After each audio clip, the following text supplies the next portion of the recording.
कल्पना कीजिए एक ऐसी शक्ति की जो एक छोटे से पत्थर के टुकड़े में कैद है। एक ऐसा पत्थर जो आपके पूरे शहर को 100 सालों तक रोशनी दे सकता है।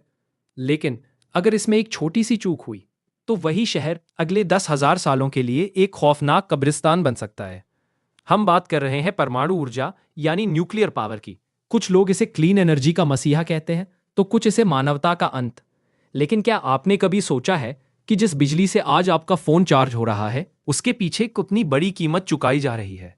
क्या हम एक ऐसी आग से खेल रहे हैं जिसे हम कभी बुझा नहीं पाएंगे, या हम एक ऐसे भविष्य की दहलीज पर खड़े हैं जहां बिजली मुफ्त और असीमित होगी? परमाणु ऊर्जा का नाम सुनते ही हमारे दिमाग में सबसे पहले चेरनोबिल की वो वीरान गलियां और फुकुशिमा की वो डरावनी लहरें ही क्यों आती हैं? क्या ये डर जायज है या फिर ये जानकारी के अभाव का नतीजा है? क्या परमाणु ऊर्जा के बिना हम कभी भी ग्लोबल वार्मिंग को रोक पाएंगे? आज दुनिया एक चौराहे पर खड़ी है। एक तरफ प्रदूषण से दम तोड़ती नदियां और पिघलते ग्लेशियर है, और दूसरी तरफ परमाणु ऊर्जा का वो डर जो हमें इसे पूरी तरह अपनाने से रोकता है। दोस्तों, आज 1 जनवरी 2026 है। साल 2025 हमें बहुत कुछ सिखाकर विदा हो चुका है और अब हम एक नए साल की शुरुआत कर रहे हैं। मैं आप सभी को नए साल 2026 की हार्दिक शुभकामनाएं देता हूं। उम्मीद है कि यह साल आपके जीवन में नई रोशनी और ढेर सारा ज्ञान लेकर आएगा। नमस्कार दोस्तों, स्वागत है आपका फैक्ट केडीएन पर। मैं हूं केडीएन और आज के इस विशेष विश्लेषण में हम परमाणु ऊर्जा के इतिहास, इसके पीछे के विज्ञान और भविष्य की उस तकनीक को डिकोड करेंगे जो शायद पूरी दुनिया के ऊर्जा संकट को जड़ से खत्म कर देगी। क्योंकि हमेशा याद रखिए, ज्ञान वही जो तथ्यों के साथ हो, क्योंकि बिना तथ्यों के ज्ञान न सिर्फ अधूरा है बल्कि खतरनाक भी। चलिए शुरू करते हैं परमाणु के केंद्र की इस रोमांचक और थोड़ी डरावनी यात्रा को। सबसे पहले हमें उस नन्ही सी चीज को समझना होगा जिसमें ब्रह्मांड की सबसे बड़ी शक्ति छिपी है, परमाणु यानी एटम। अगर हम एक परमाणु को फुटबॉल के मैदान जितना बड़ा मान लें तो उसका केंद्र यानी न्यूक्लियस महज एक छोटी सी मक्खी के बराबर होगा। लेकिन तथ्य यह है कि पूरा भार और पूरी ऊर्जा इसी मक्खी जैसे केंद्र में सिमटी होती है। परमाणु ऊर्जा इसी केंद्र को तोड़ने या जोड़ने से पैदा होती है। जब हम यूरेनियम जैसे भारी परमाणु के केंद्र पर न्यूट्रॉन की बौछार करते हैं तो वह 2 हिस्सों में टूट जाता है। इसे न्यूक्लियर फिशन कहते हैं। इस प्रक्रिया में जो गर्मी निकलती है वह इतनी प्रचंड होती है कि उससे लाखों लीटर पानी को सेकेंडों में भाप बनाया जा सकता है। तथ्य नंबर 2 यह है कि 1 ग्राम यूरेनियम से निकलने वाली ऊर्जा करीब 3 टन कोयले के बराबर होती है। लेकिन यहाँ एक गहरा सवाल खड़ा होता है, अगर यह प्रक्रिया इतनी ही सरल और शक्तिशाली है तो क्या इसे नियंत्रित करना वाकई मुमकिन है? एक रिएक्टर के अंदर हजारों सुरक्षा चक्र होते हैं जो इस चेन रिएक्शन को बेकाबू होने से रोकते हैं। लेकिन जब ये चक्र टूटते हैं तो इतिहास में चेरनोबिल जैसी तबाही मचती है। आज दुनिया के पास 2 रास्ते हैं। पहला यह है कि हम परमाणु विखंडन की इस पुरानी तकनीक को और सुरक्षित बनाएं, और दूसरा यह है कि हम न्यूक्लियर फ्यूजन की ओर बढ़ें, यानी वही प्रक्रिया जिससे सूरज करोड़ों सालों से जल रहा है। फ्यूजन में हम परमाणुओं को तोड़ते नहीं बल्कि जोड़ते हैं। इसमें ना तो खतरनाक रेडियोधर्मी कचरा निकलता है और न ही फटने का डर रहता है। चीन और फ्रांस जैसे देश आज अपना कृत्रिम सूरज बनाने में अरबों डॉलर लगा रहे हैं। यदि यह सफल हुआ तो मानवता के पास असीमित बिजली होगी, और वो भी बिना किसी प्रदूषण के। लेकिन अभी के लिए हमारी निर्भरता फिशन रिएक्टर्स पर ही है, जो जितने ताकतवर है उतने ही विवादित भी। क्या आप जानते हैं कि दुनिया का सबसे पहला न्यूक्लियर रिएक्टर एक फुटबॉल स्टेडियम के नीचे बनाया गया था? साल 1942 में शिकागो यूनिवर्सिटी के एक पुराने एथलेटिक फील्ड के नीचे एनरिको फर्मी ने पहली बार परमाणु को नियंत्रित तरीके से तोड़कर दिखाया था। उस समय किसी ने नहीं सोचा था कि यह खोज एक दिन दुनिया को रोशन भी करेगी और उसे मिटाने की ताकत भी रखेगी। परमाणु का विज्ञान महज भौतिकी नहीं है, ये कुदरत के सबसे गहरे रहस्यों के साथ किया जाने वाला एक ऐसा समझौता है जिसमें चूक की कोई गुंजाइश नहीं होती। क्योंकि हमेशा याद रखिए, ज्ञान वही जो तथ्यों के साथ हो, क्योंकि बिना तथ्यों के ज्ञान न सिर्फ अधूरा है बल्कि गलत भी। जब हम परमाणु ऊर्जा के इतिहास की बात करते हैं तो हमारे सामने 2 ऐसी तस्वीरें आती हैं जो आज भी रोंगटे खड़े कर देती हैं, चेरनोबिल और फुकुशिमा। लेकिन क्या आपने कभी सोचा है कि इन हादसों के पीछे का असली सच क्या था? 26 अप्रैल 1986 की वो रात, जब यूक्रेन के चेरनोबिल में रिएक्टर नंबर 4 एक सेफ्टी टेस्ट के दौरान ताश के पत्तों की तरह ढह गया। तथ्य यह है कि यह हादसा केवल मशीनी खराबी नहीं बल्कि इंसानी अहंकार और सिस्टम की कमियों का नतीजा था। उस रात वहां रेडिएशन इतना ज्यादा था कि मापने वाले मीटर ही फेल हो गए थे। अधिकारियों को लगा कि खतरा कम है, जबकि असलियत में वहां से निकलने वाली किरणें हिरोशिमा पर गिरे बम से 400 गुना ज्यादा घातक थीं। वहां भेजे गए फायर फाइटर्स को यह भी नहीं पता था कि वे मौत के मुंह में जा रहे हैं। उन्हें बायो रोबोट्स कहा गया क्योंकि असली रोबोट्स हाई रेडिएशन के कारण काम करना बंद कर चुके थे। उन वीरों ने अपनी जान देकर पूरे यूरोप को एक महाविनाश से बचाया।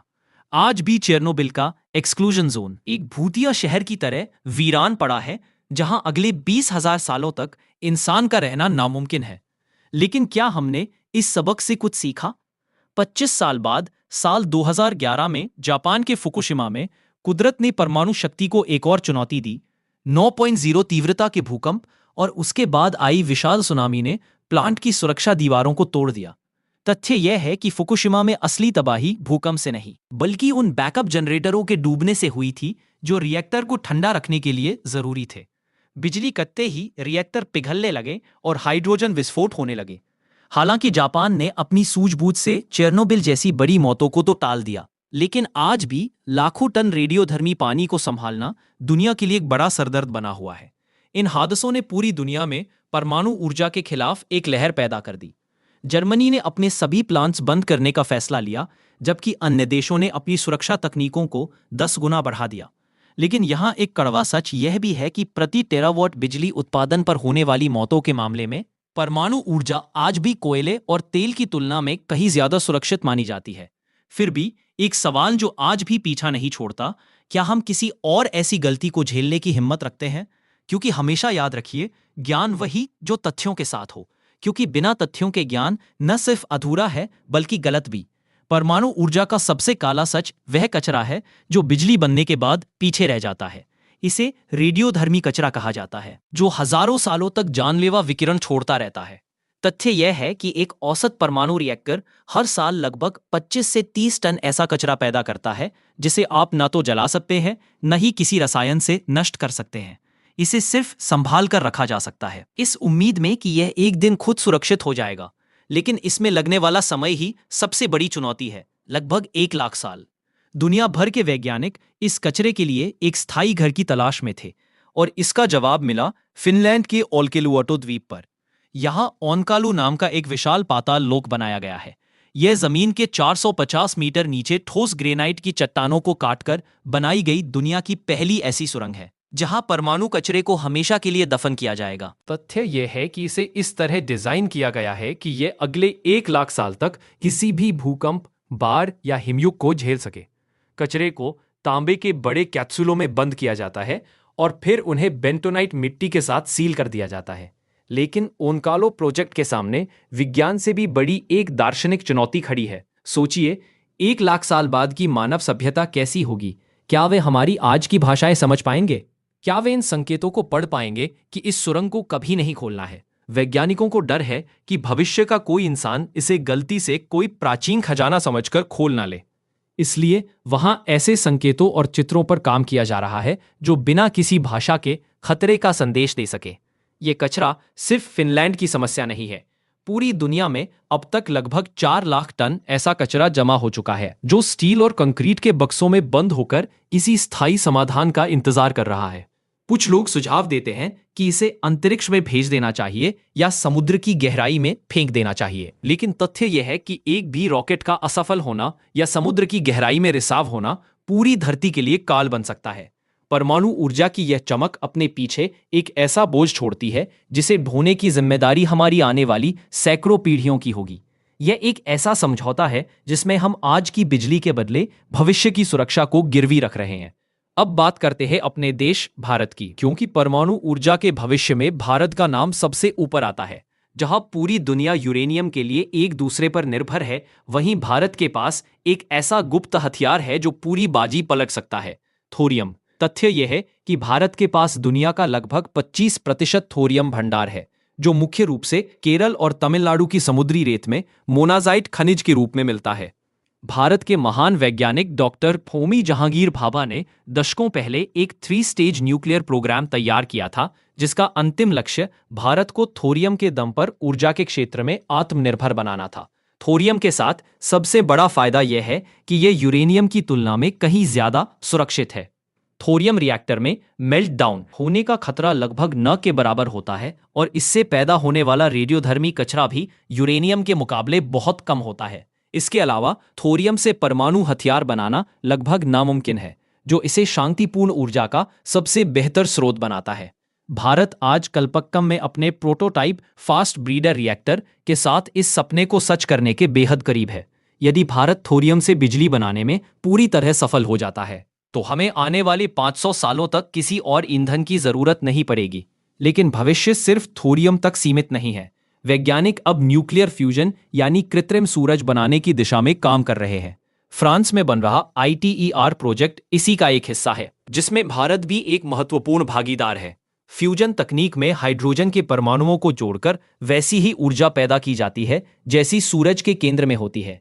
इसका सबसे बड़ा तथ्य यह है कि इसमें ईंधन के रूप में समुद्री पानी का इस्तेमाल हो सकता है और इससे कोई भी लंबे समय तक रहने वाला जहरीला कचरा नहीं निकलता।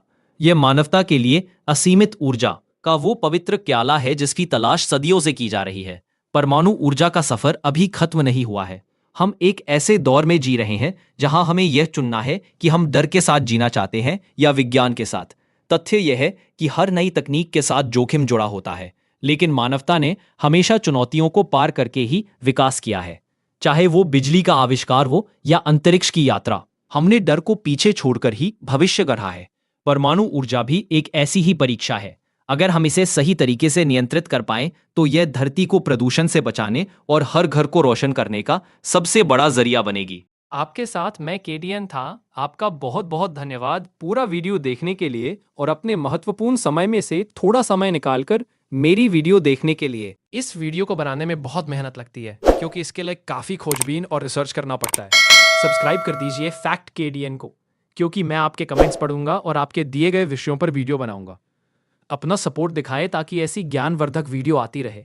और अंत में याद रखें, ज्ञान वही जो तथ्यों के साथ हो, क्योंकि बिना तथ्यों के ज्ञान न सिर्फ अधूरा है बल्कि खतरनाक।